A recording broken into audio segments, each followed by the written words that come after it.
山は昔から異界とされ、妖怪が現れやすい場所の一つでもありました。日本人にとって山は神聖な場所でした。山に住む者には山姥、山父、山わろなどがいます。このうち悟りという妖怪も山に住むものとされています。今回は山に現れる妖怪を厳選してお話しいたします。狩人と悟り。冬の山を源吉は鹿や野うさぎを追っていた。うさぎを3匹仕留めたところで雲行きが変わり、雪が舞い始めた。こりゃ吹雪くな。源吉は山陰にある小屋に向かった。その小屋はいろりと2、3人がやっと横になれるだけの小さなものだった。源吉は火を起こすとうさぎをさばき、鍋でぐつぐつ煮込んだ。うさぎ汁は冷えた体を温めた。源吉は鍋を下ろすと鉄瓶に雪をかき込み、それで湯を沸かした。外は吹雪に変わり、夜になると吹雪はゴーゴーと音を立て、小さな小屋を揺らした。源吉は戸にかんぬきをかけ、横になった。いろりの火がちょろちょろと燃えていた。しばらくすると小屋の戸をどんどん叩くものがあった。こんな吹雪の夜に俺のほかに山に入った者がおったのかと源吉が身を起こすと、不思議なことにかけてあるかんぬきがカタンと外れ、毛むくじゃらの大きなものが入ってきた。これが話に聞く山わろじゃろうかと源吉が凍ったように見つめていると、その毛むくじゃらのものはいろりのそばに座ると火に手をかざしながら、お前、俺を山わろだろうと思うておるだろうと言いました。見るとその顔には目が一つしかなく、その目玉はぎょろりと源吉を見ていた。山わろは人間の心の中を手に取るようにわかると誰か話していたと源吉は思い出した。今も自分の心が読まれているのかと思うと恐ろしくなった。お前、俺がお前の心を読んでいると思って怖がっておるだろう。山わろはぽつりと言った。源吉はしまったと思った。これでは何も考えられぬ。早くどこかに行ってくれればいいのに、とつい考えてしまった。お前、わしがどこかに行ってくれればいいと考えておるな。山わろは一つしかない目をつむって言った。源吉は恐ろしくて恐ろしくてたまらなかった。逃げるに逃げられず、源吉はいろりの火を見つめて、ピクリとも動けなかった。山わろも背を丸めて手を火にかざしていた。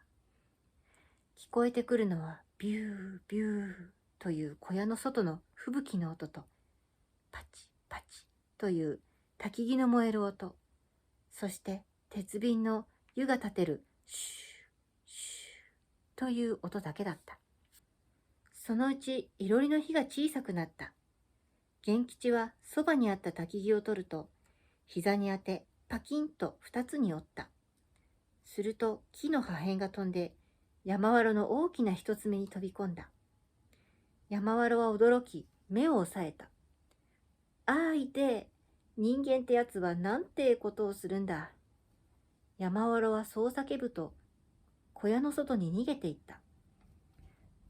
外はビュービューと吹雪が舞い、バタンバタンと戸を叩いた。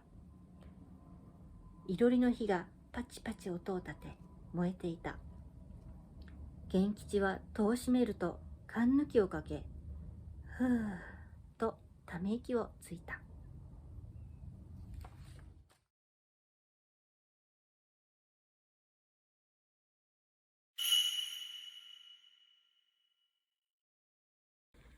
悟りの出てくる昔話は飛騨地方や岐阜県を中心に伝わっています。それ以外にも熊本県天草地方と阿波、徳島、東北地方など日本全国で人の心を見透かす妖怪として民話が残っています。江戸時代中期に刊行された今昔画図続百記にはこう書かれています。飛騨、箕面地方の山奥に妖怪、鶴がいる。里山の人々はこの妖怪を悟りと名付けた。色は黒く、毛は長く、巧みに人語を話し、よく人の考えを読み当てる。悟りの方から人間に害をなすようなことはない。もし里山の人間が悟りを殺そうと目論むと、悟りはその先にその意思を読み取って逃げていくという。この今昔画図続百記の著書である鳥山石燕は、悟りは山子またはクロンボウという妖怪とほぼ同じものの一種として扱っています。山子はもともと中国から伝わった鶴という猿の妖怪で、中国の文献には大きな猿のような獣で、色は青黒く、人や動物をさらう、すべてがオスであるため、人の女をさらって子を産ませる。また、猿が変化した一種で、500歳を超えた猿が鶴になると言われています。山子は中国に伝わる鶴燕と同一と考えられています。冒頭で少し触れた山父、山わろなどは実際に山で生活していたものをそう呼んだりしていました。悟りの正体は地方によって天狗、鬼、狸や狐とも伝わっているので、山の中で生活するものを恐れを込めて想像するうちに妖怪に仕上がっていたとも言えるかもしれません。日本において山は狩りをしたり森から恵みを受けられたり険しい地形や火山があったりするなど、恐れや敬う心から神が宿る場所と信じられています。イタコの口寄せをはじめ、先祖霊供養の場としても山岳信仰は発展しました。死者の魂は山に帰るという考えもあり、妖怪の発祥は山岳信仰とも深いつながりがあります。山姥が山の神であったり、山に住む巫女が変化したものであったのなら、未来を見通す悟りは神様の化身のようなものなのかもしれません。いかがだったでしょうか。今回は悟りという妖怪についてお話しさせていただきました。このチャンネルは忍者文化の保存とジャパニーズカルチャーの発展に貢献し、文化の理解を深めることを目的としています。いいなと思われた方はグッドボタンやチャンネル登録をよろしくお願いいたします。また、あなたの地元に伝わる忍者の言い伝えやイラストのリクエストなどがありましたら、ぜひコメントで教えてください。では本日も動画を見てくださってありがとうございました。また次回お会いしましょう。